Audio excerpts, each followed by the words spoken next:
وعلیکم السلام ورحمۃ اللہ وبرکاتہ. تا دا سوال کړی دی چې یخني راغله په دې مانځه کې ډېر خلک خوله پټوي په څادر، نو دا جایز دی او که نه د شریعت په رڼا کې؟ جواب د دې دا دی چې اکثرو فقهاو دې ته مکروه ویلي دي خوله پټول په مانځه کې، لکه علماو د هغې نه دا خبره د اتفاق را نقل کړی دی. خو کوم دلیل چې هغوی پیش کړی دی د ابو هریره رضی الله عنه حدیث چې نبی صلی الله علیه وسلم نهى ان يغطي الرجل فاه في الصلاه یا نهى عن السدل وان يغطي الرجل فاه في الصلاه، رسول الله صلی الله علیه وسلم منع کړی د دې نه چې سړی خپله خوله په مانځه کې پټه کړي. ابو داود وغیره حدیث دی.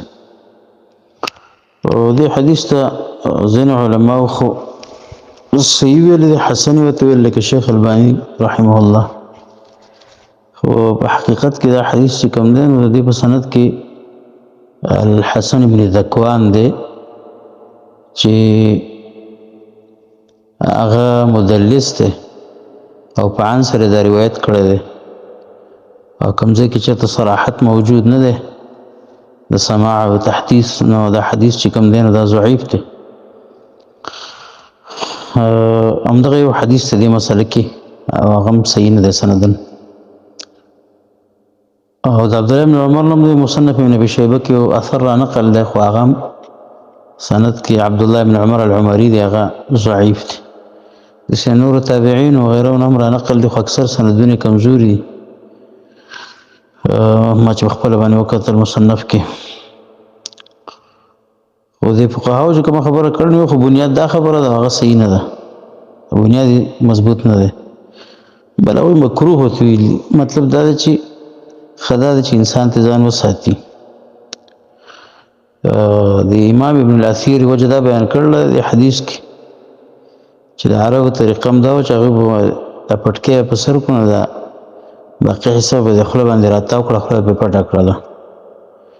لمانځه کې د دې نه منع راغله، او بیا هغه فرمایي که چېرته ګرمۍ وله ورشي نو خوله وله پټول جایز دي په کپړه یا په لاس باندې. داسې امام احمد بن حنبل هم فرمایي چې مخ پټول د ګرمۍ یا د یخنۍ د وجې نه دې کې څه باک نشته دی. او شیخ ابن باز رحمه الله وایي چې خوله پټول په مانځه کې دا مکروه دي الا من علت، مگر که څه وجې. نو جواب دا شو چې دې کې څه حرج نشته دی، او که فقهاو علماو قول کړی نو کراهت یې کړی دی، او چې کله ضرورت وي نو بیا یې کولی شي، بیا پکې کراهت هم نشته دی، بیا جایز دي. لکه الرجي د چا یا یخني یا زیاته ګرمي یا نور څه مسئله ګرد و غبار د وجې نه ده، د هغې د وجې نه دی خوله پټولی شي او په دې کې څه مسئله نشته. نو خاص کر تا چې د یخنۍ خبره وکړه نو که یو سړی د دې وجې نه خوله پټوي نو دې کې څه حرج نشته، مونځ باندې څه اثر نه پرې وځي. والله اعلم.